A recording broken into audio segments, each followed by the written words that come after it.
Chapter 31. Jacob flees from Laban.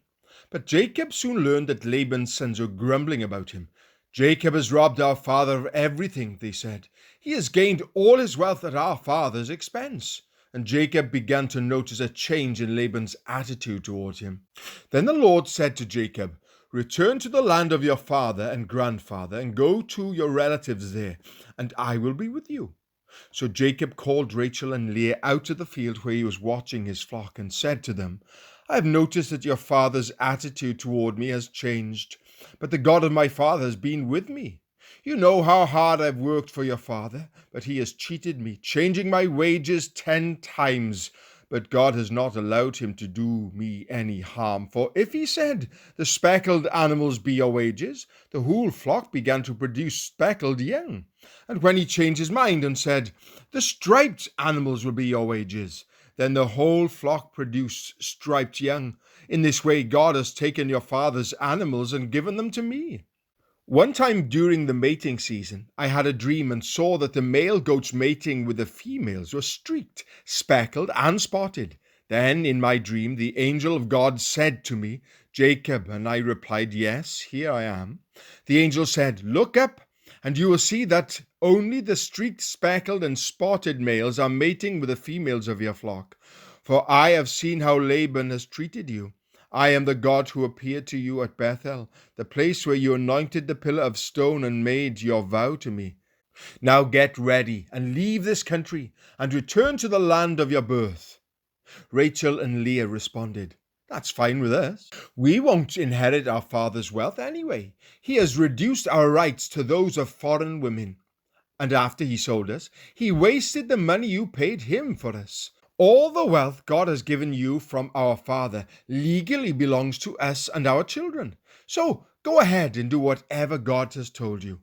So Jacob put his wives and children on camels, and he drove all his livestock in front of him. He packed all the belongings he had acquired in Paddan Aram and set out for the land of Canaan, where his father Isaac lived. At the time they left, Laban was some distance away, shearing his sheep. Rachel stole her father's household idols and took them with her. Jacob outwitted Laban the Aramean, for they set out secretly and never told Laban they were leaving. So Jacob took all his possessions with him and crossed the Euphrates River, heading for the hill country of Gilead. Laban pursues Jacob. 3 days later, Laban was told that Jacob had fled. So he gathered a group of his relatives and set out in hot pursuit. He caught up with Jacob 7 days later in the hill country of Gilead. But the previous night, God had appeared to Laban the Aramean in a dream and told him, "I'm warning you, leave Jacob alone." Laban caught up with Jacob as he was camped in the hill country of Gilead, and he set up his camp not far from Jacob's. "What do you mean by deceiving me like this?" Laban demanded. "How dare you drag my daughters away like prisoners of war? Why did you slip away secretly? Why did you deceive me? And why didn't you say you wanted to leave? I would have given you a farewell feast with singing and music, accompanied by tambourines and harps. Why didn't you let me kiss my daughters and grandchildren and tell them goodbye? You have acted very foolishly. I could destroy you. But the God of your father appeared to me last night and warned me, 'Leave Jacob alone.' I can understand your feeling that you must go and your intense longing for your father's home, but why have you stolen my gods?" "I rushed away because I was afraid," Jacob answered. "I thought that you would take your daughters from me by force. But as for your gods, see if you can find them, and let the person who has taken them die. And if you find anything else that belongs to you, identify it before all these relatives of ours, and I will give it back." But Jacob did not know that Rachel had stolen the household idols. Laban went first into Jacob's tent to search there, then into Leah's, and then the tents of the 2 servant wives, but he found nothing. Finally, he went into Rachel's tent. But Rachel had taken the household idols and hidden them in her camel's saddle, and now she was sitting on them. When Laban had thoroughly searched her tent without finding them, she said to her father, "Please, sir, forgive me if I don't get up for you. I'm having my monthly period." So Laban continued his search, but he could not find the household idols. Then Jacob became very angry and he challenged Laban. "What's my crime?" he demanded. "What have I done wrong to make you chase after me as though I were a criminal? You have rummaged through everything I own. Now show me what you have found that belongs to you. Set it out here in front of us before our relatives for all to see. Let them judge between us. For 20 years I have been with you, caring for your flocks. In all that time your sheep and goats never miscarried. In all those years I never used a single ram of yours for food. If any were attacked and killed by wild animals, I never showed you the carcass and asked you to reduce the count of your flock. No, I took the loss myself, and you made me pay for every stolen animal, whether it was taken in broad daylight or in the dark of night. I worked for you through the scorching heat of the day and through cold and sleepless nights.